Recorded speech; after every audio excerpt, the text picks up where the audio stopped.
Muy buenas tardes a todos. Buenas tardes. ¿Me confirman el audio por aquí? Boa tarde, professor. Tudo certo? Sí, Áudio tá profe. bom. Muy bien, excelente. Disculpen el atraso aí. Estava procurando o ID para poder entrar na reunião. Não está funcionando ainda o WhatsApp, né? Não está funcionando, então não tinha como pegar. Aí chamei o doutor Torales para me passar. Ok. Vamos a empezar nuestra clase del día de hoy. Vamos a empezar. El día de hoy vamos a estar hablando sobre ITU. ITU. Profesor, ¿qué es ITU? Infección del tracto urinario, o también llamada de IBU, infección de vías urinarias. Entonces, en la siguiente clase, en la clase pasada, perdón, nosotros ya estuvimos viendo cómo está conformado el sistema y vías urinarias. Tenemos entonces ahí el riñón, o más bien dicho, los riñones, tenemos los uréteres, tenemos la vejiga, en el caso del varón, tenemos la próstata y por último tenemos la uretra. Entonces tenemos nuestro sistema urinario y vías urinarias. Y hoy vamos a aprender en qué consiste entonces la infección de este tracto urinario. Vamos a clasificar para poder tener bien claro los conceptos de infección del tracto urinario para poder realizar el tratamiento correcto aquí a la infección entonces de nuestro tracto urinario.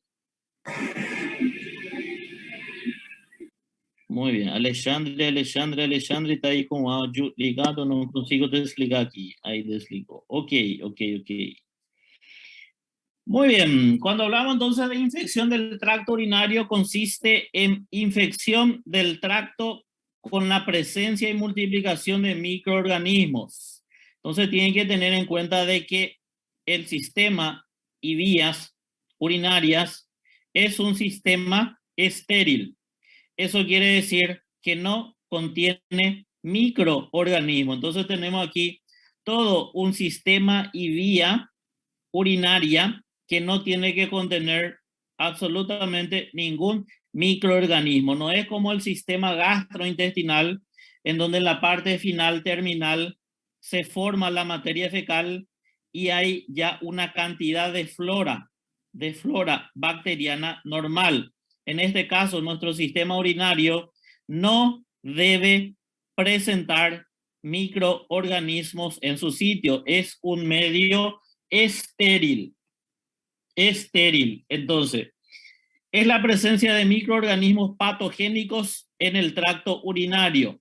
Entonces, si nos vamos de abajo para arriba, presencia de microorganismos que va a causar inflamación y proliferación, pudiendo ser en la uretra, pudiendo ser en el caso del varón, primeramente afectando la próstata, luego afectando la vejiga.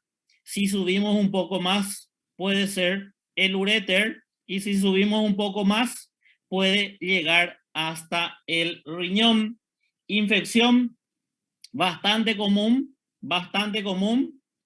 en la mujer. Entonces es la afección más común de la mujer, más común en el sexo femenino, y esto tiene un porqué.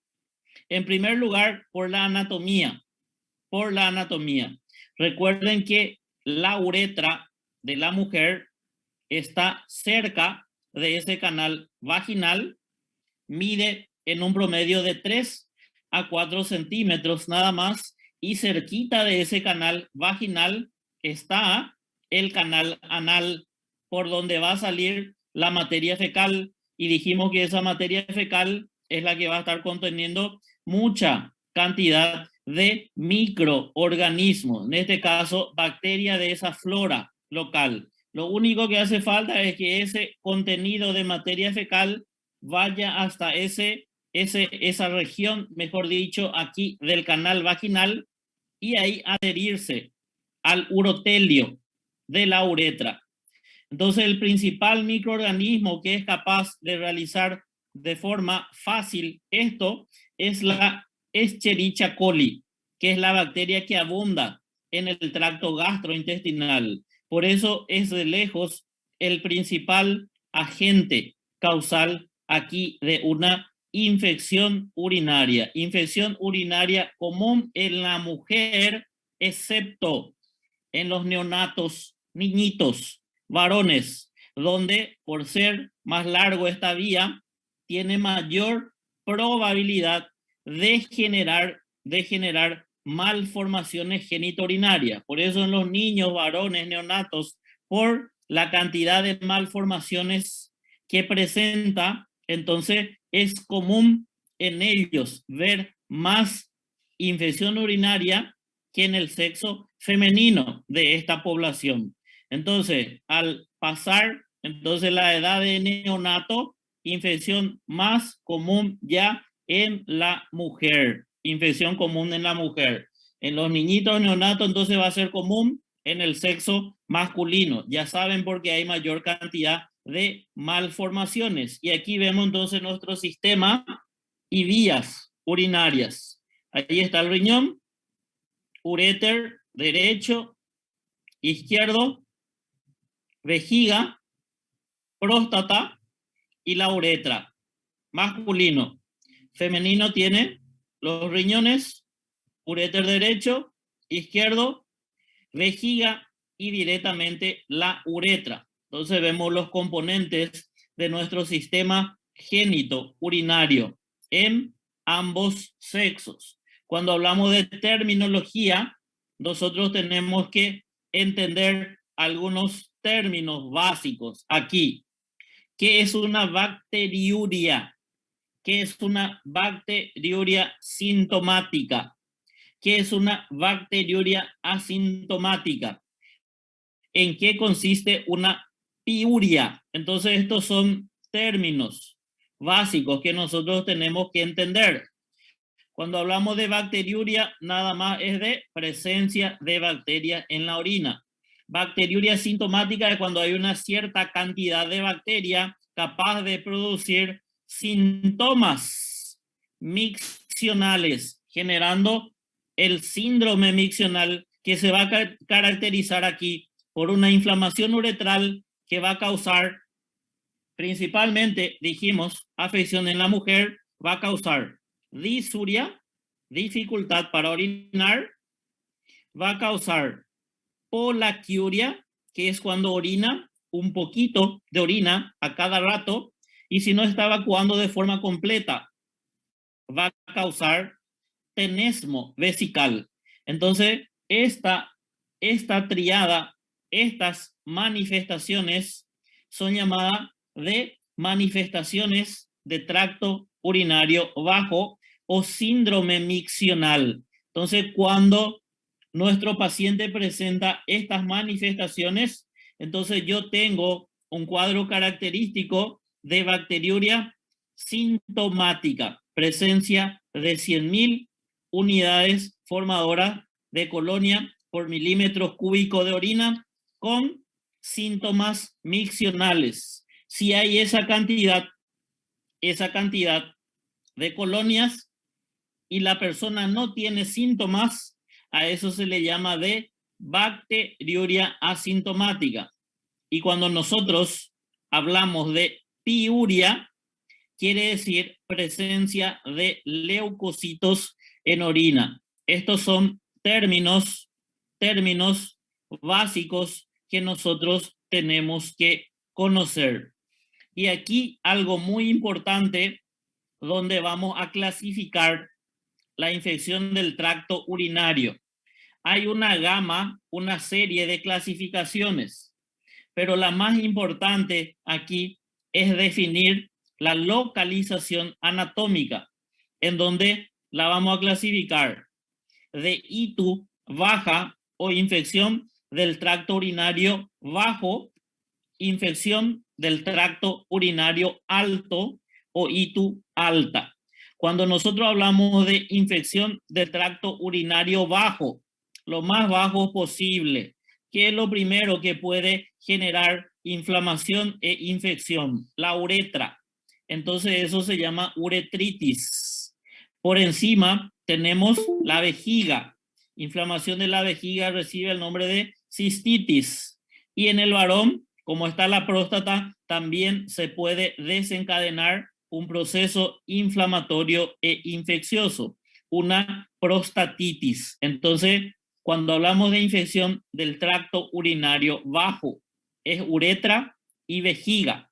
En el varón, pudiendo acometer también la próstata. Y lo que esté por encima de la vejiga, en el caso del uréter, tenemos una ureteritis, y en el caso del riñón, la infección se llama pielonefritis. Vamos a clasificarla entonces de esta manera, una clasificación anatómica que me da a entender a mí cuando la infección es baja, cuando la infección es alta, y dependiendo mucho de esta clasificación, yo voy a obtener la conducta terapéutica que voy a hacer con estos pacientes. Una clasificación muy importante que no vamos a estar abordando aquí. Probablemente vean en otras materias varias clasificaciones. Una importante también que hay que saber es la de infección del tracto urinario. Complicado y no complicado. O sea que una ITU complicada y no complicada. Entonces, esas definiciones, estas clasificaciones tienen que saber. Cuando hablamos de complicación, es cuando esta infección llega otra vez hasta el riñón, cuando se complica con una pielonefritis. De ahí es muy importante entender esta clasificación por localización anatómica. Y dentro de las manifestaciones clínicas que vamos a tener cuando hay infección del tracto urinario, me sirve muchísimo la clasificación anatómica, porque yo tengo por un lado la ITU baja, en la cual el paciente tiene un síndrome miccional, y ya sabemos las manifestaciones que tiene el síndrome miccional. Cuando hablamos de infección del tracto urinario bajo, es aquella mujer que va a consultar con nosotros, refiriendo: doctor, tengo molestias, o doctor, me arde cuando estoy orinando. Entonces, la mujer consulta por un cuadro de disuria. Dijimos que infección del tracto bajo tiene una triada. El síndrome miccional, afección del tracto bajo, tiene una triada. Entonces ya tengo un componente. Dos preguntas más. ¿Qué le voy a preguntar? ¿Orinás un poco a cada ratito? Entonces, sí, eso significa que está con polaquiuria. ¿Tenés ganas de orinar a cada rato? Entonces, sí, eso significa que está con un cuadro de tenesmo vesical. Disuria, polaquiuria y tenesmo, entonces son las manifestaciones del tracto urinario bajo. Tracto urinario bajo. Sin complicación significa diagnosticar por la clínica, tratamiento por la clínica sin necesidad de laboratorio. Sin necesidad de laboratorio. El tratamiento se hace de forma empírica. El segundo episodio referido, en un periodo menor a 6 meses, entra en una definición muy importante que se llama infección del tracto urinario recurrente. Si tiene 2 o más episodios en menos de 6 meses, no se puede tratar la infección urinaria de forma empírica. Nosotros tenemos que realizar un estudio laboratorial a ese o a esa paciente para certificar el germen, el recuento de colonia, y para optar por el antibiótico sensible para poder tratar a esa mujer que está con un cuadro de infección de tracto urinario.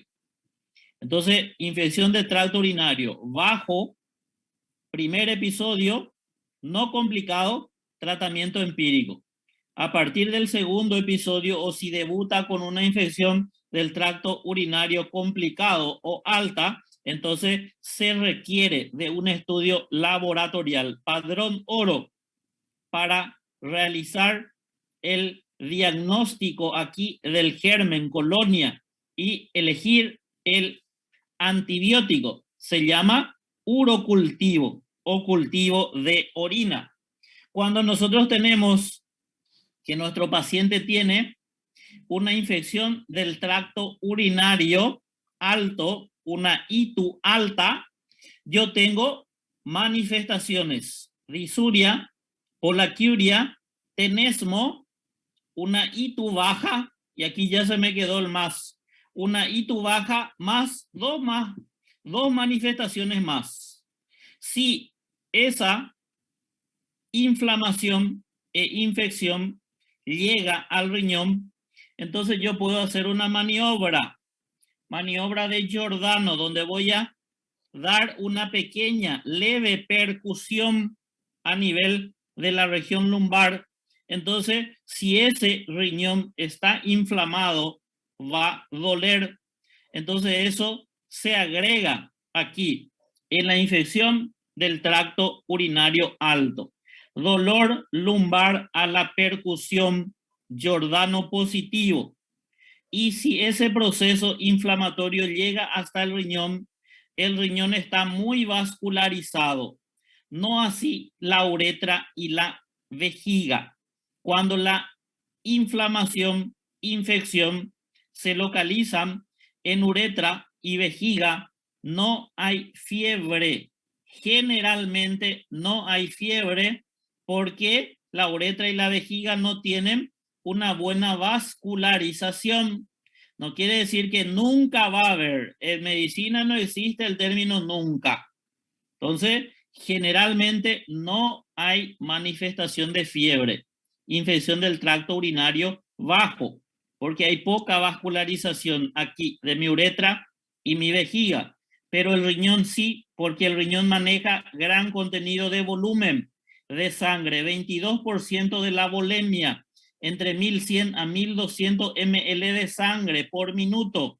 Eso quiere decir que si la infección llega hasta ahí, fácilmente el paciente manifieste signo de infección, que en este caso es la fiebre. Infección baja, disuria, polaquiuria, tenesmo. Y la alta le vamos a agregar dolor lumbar y fiebre. De esta forma, nosotros tenemos las manifestaciones y podemos decir, es una infección del tracto urinario bajo, es un primer episodio, es un cuadro no complicado y vamos a tratar de forma empírica. Un episodio recurrente no se puede hacer tratamiento empírico.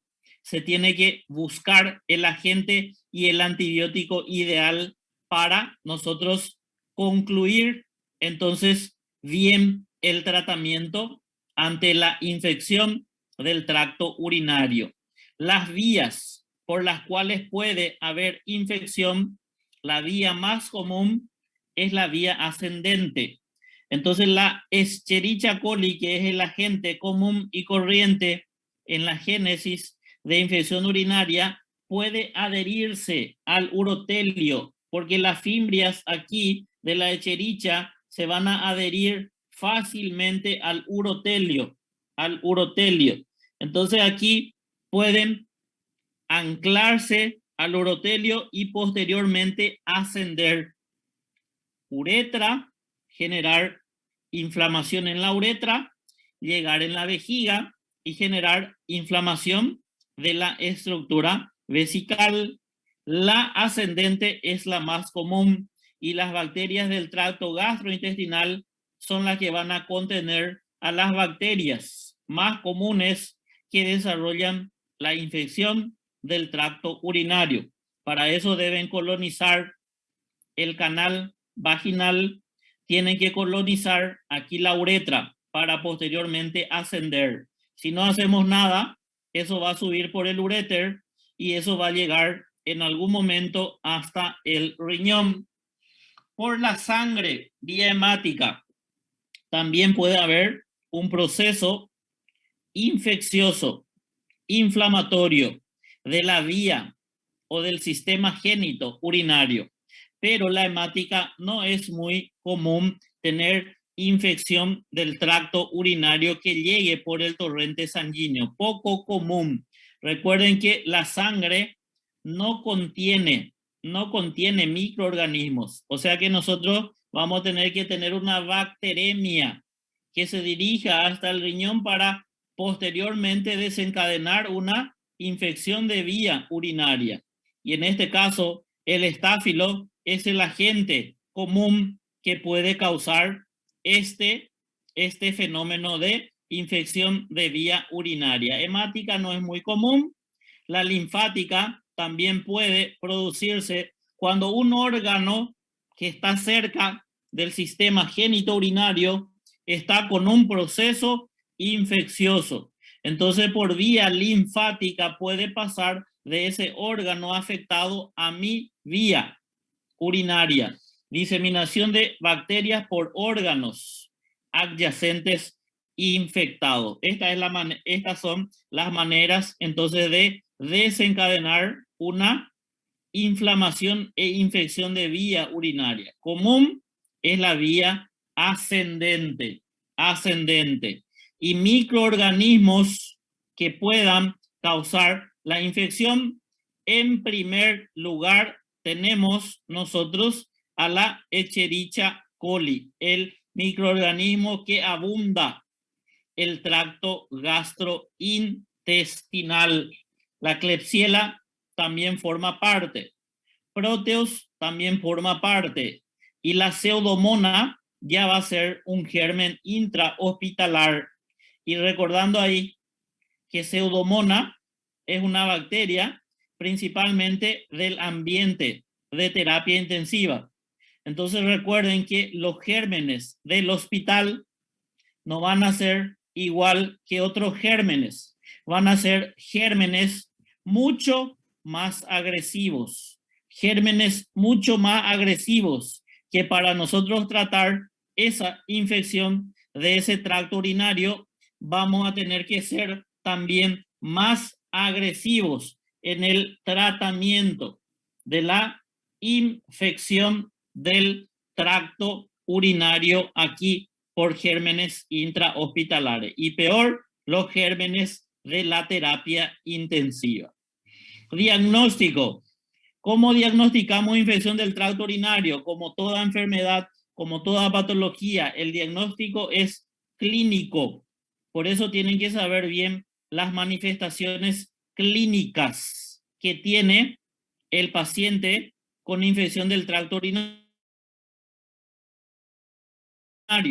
¿Cuáles son las manifestaciones y cuáles son las manifestaciones de la alta?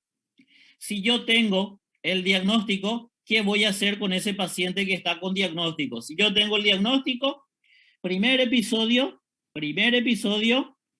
y tu baja no complicada, se hace tratamiento empírico, sin necesidad de ningún análisis. Si yo tengo ITU recurrente, ¿qué es la infección del tracto urinario recurrente? 2 o más infecciones en menos de 6 meses, pero esas infecciones se curaron. O 3 o más en el transcurso de 1 año después de la cura. Eso significa infección del tracto urinario recurrente. Infección del tracto urinario recurrente, yo tengo que buscar el agente causal y para eso tenemos un padrón oro para buscar, que se llama urocultivo. Vamos a hacer un cultivo de la orina de nuestro paciente y hablamos de urocultivo positivo. Es positivo dependiendo de la cantidad de bacterias que encontramos ahí, dependiendo del modo de obtención de esa muestra. Entonces existen varias formas de obtener la muestra. La más común, ese paciente que se va de forma ambulatoria. ¿Qué vamos a hacer con ese paciente para tener la muestra? Le vamos a dar el frasquito de colector para estudio urinario, en donde este paciente va a entrar en un sanitario para obtener la muestra y le vamos a decir, el primer chorro afuera. Entonces va a orinar un poquitito afuera y el segundo chorro adentro. Es lo que recibe el nombre de chorro medio. Entonces, cuando yo obtengo de esta manera, eso se llama chorro medio. Cuando por chorro medio hay más de 100.000 unidades formadoras de colonia, urocultivo positivo. Esta es una modalidad. Podemos tener un paciente que está internado. El paciente que está internado, yo puedo sondar, puedo colocar un catéter vesical, una sonda vesical. Entonces, tengo que cuidar lo máximo posible para evitar contaminar. Entonces, si yo tomo todos los cuidados necesarios, entonces puedo obtener la muestra por cateterización.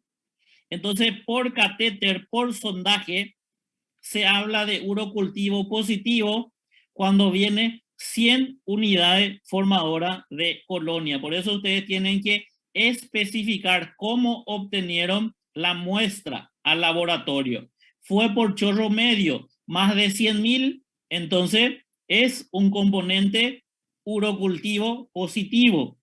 Cateterizando 100, más de 100 unidades formadoras de colonia, es positivo. Y de otra forma, para obtener, dijimos que la vejiga no tiene que tener absolutamente nada. Nada, nada, nada de bacterias. Y si nosotros hacemos una punción suprapúbica, una cistostomía suprapúbica, podemos obtener orina de ese medio estéril. Entonces, en este medio estéril, aquí, si es que no, este medio no tiene que tener absolutamente nada, nada, nada de orina. Cualquier identificación de germen en la orina me indica de que el urocultivo es positivo. Una bacteria por punción, por cistostomía suprapúbica, es diagnóstico aquí de urocultivo positivo. ¿Dudas? Hasta ahí, dudas. Sin duda, profe.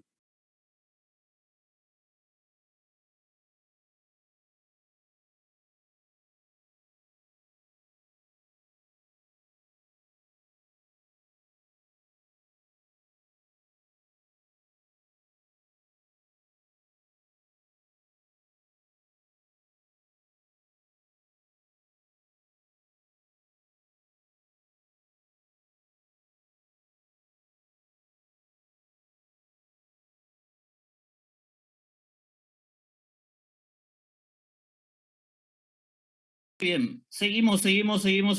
Entonces aquí, cultivo positivo. Entonces, dependiendo de la forma de obtener la muestra, por chorro medio, por catéter o por punción, es donde tenemos entonces aquí el diagnóstico. Bacteriuria sintomática. Ustedes cuando escuchan el término bacteriuria sintomática, entonces dijimos la cantidad de bacterias que hay que tener, esto dependiendo de la modalidad de obtener. Lo más común es encontrar, en este caso, una persona con síndrome miccional. Síndrome miccional ya sería sintomático. Es encontrar en un estudio aleatorio de orina mayor cantidad, mayor de 100.000 unidades formadoras de colonia. Entonces, esto sería en chorro medio y tener el diagnóstico aquí de bacteriuria asintomática. ¿Qué vamos a hacer con esa paciente? Lo que vamos a hacer con esa paciente con bacteriuria asintomática es no tratar. La bacteriuria asintomática no se trata. Bacteriuria asintomática no requiere tratamiento. Nunca se debe tratar. pero en medicina no existe el término nunca, entonces vamos a tener excepciones para tratar. Entonces esto tiene que tener bien claro porque en 3 casos es donde cuando hacemos un estudio de orina y yo tengo un urocultivo positivo, voy a tener que tratar. Y esos 3 casos, estas 3 indicaciones van a ser, número 1, una gestante, siempre se tiene que tratar. 2, cuando una persona va a hacer un estudio urológico, siempre se tiene que tratar si presenta bacteriuria asintomática. Y si se va a manipular el tracto urinario, con más razón se tiene que tratar entonces los procedimientos urológicos. En estas 3 condiciones es donde siempre se debe tratar bacteriuria asintomática. Entonces vimos primeramente lo que es infección del tracto bajo y sabemos que esta infección puede ascender y llegar hasta el riñón. Si llega este proceso inflamatorio, infeccioso hasta el riñón, entonces yo tengo un cuadro de inflamación e infección del riñón que técnicamente recibe el nombre de pielonefritis, que es la inflamación del parénquima y la pelvis, y puede ser aguda o puede ser crónica. La pielonefritis aguda es cuando hay un proceso infeccioso del intersticio asociado con absceso renal y necrosis del sistema tubular. Y el sitio de necrosis aquí es muy importante, porque el sitio de necrosis se da en el sitio de menor vascularización en el riñón. Y eso tienen que saber ustedes dónde queda el sitio de menos vascularización, que es la papila renal. Ustedes por anatomía saben ahí que tenemos la corteza. Ahí está la corteza. Y de la corteza, ahí va a estar la base de la pirámide renal. Aquí tenemos el vértice. Aquí tenemos la base. Aquí vamos a tener el vértice. Aquí tenemos la base. Aquí tenemos el vértice. Aquí tenemos atrás la base y aquí tenemos el vértice. A nivel de los vértices, entonces aquí, a nivel de los vértices, esta partecita, esta partecita, esta partecita, esta partecita es la papila renal. Y aquí es donde el componente medular tiene el túbulo colector y la boca de ese túbulo es la que forma las papilas aquí, que van a evacuar ese contenido de orina en el seno. Y ahí es donde nosotros tenemos cálices menores, entre 3 a 5 se juntan para formar cálices mayores. Y vamos a tener 3 cálices mayores principales ahí que posteriormente van a dar la formación de la pelvis renal. Tenemos la formación de la pelvis renal. Entonces aquí es el sitio donde fácilmente vamos a tener necrosis de la papila renal. Y si esto se necrosa, entonces no vamos a poder evacuar el contenido de orina formada. El riñón puede crecer, producir un cuadro de aumento del tamaño renal por acumulación de orina.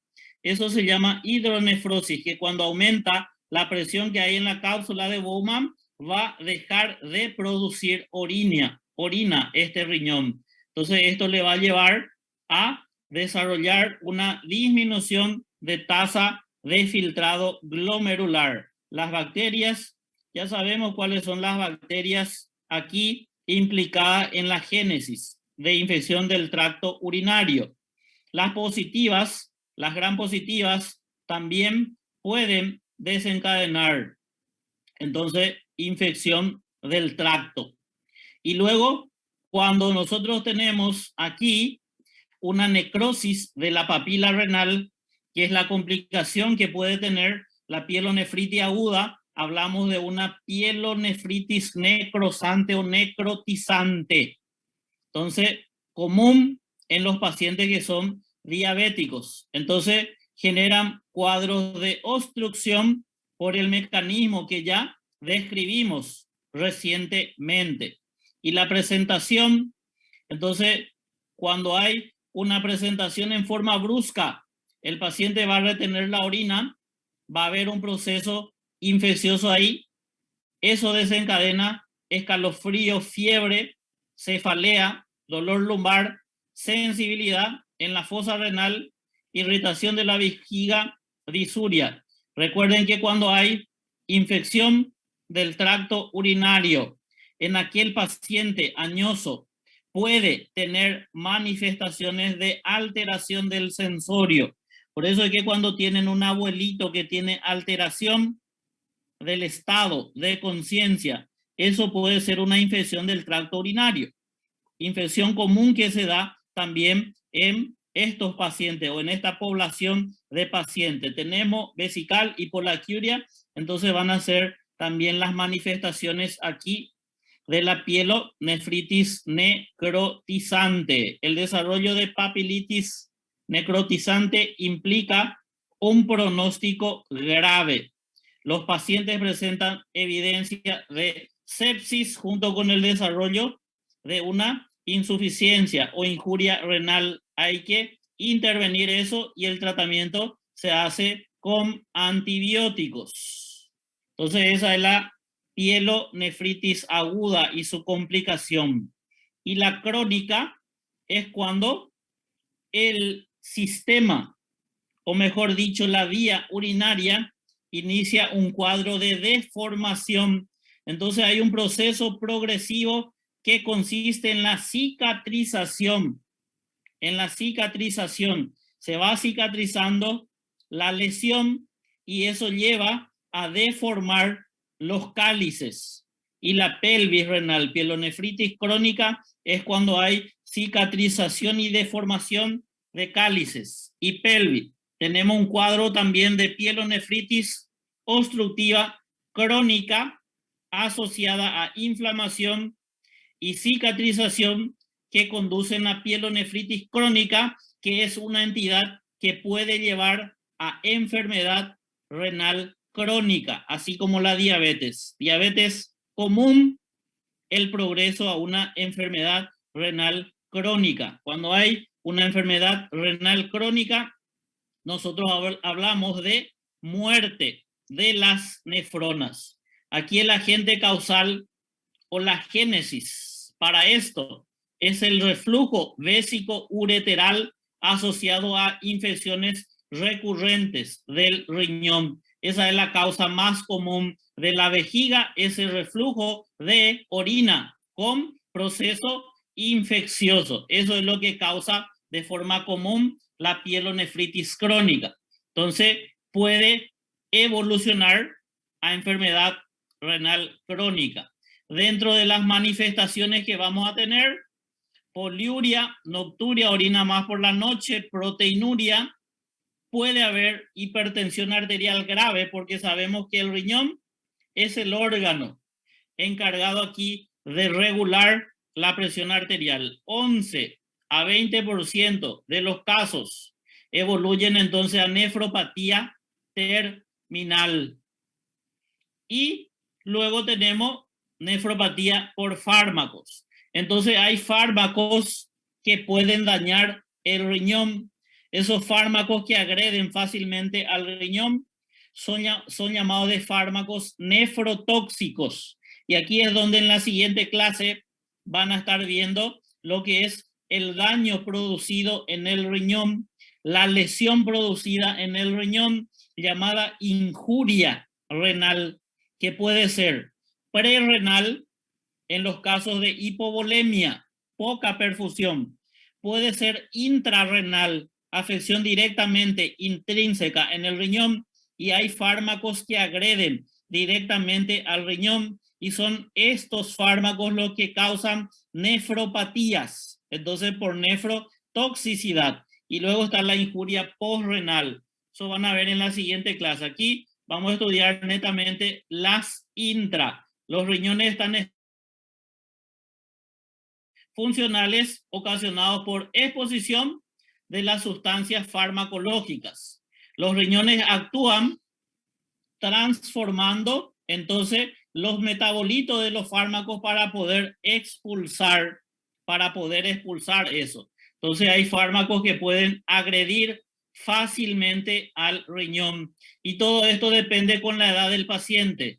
Cuanto más años tenga un individuo, más va a tener deteriorado el funcionamiento renal. Por eso es que los fármacos aquí hay que cuidar mucho cuando estamos utilizando fármacos en pacientes añosos, porque esto puede generar nefropatías. Hay que cuidar el funcionamiento renal, su estado de hidratación, su presión arterial y el pH de orina para ver que realmente sea eliminado por completo.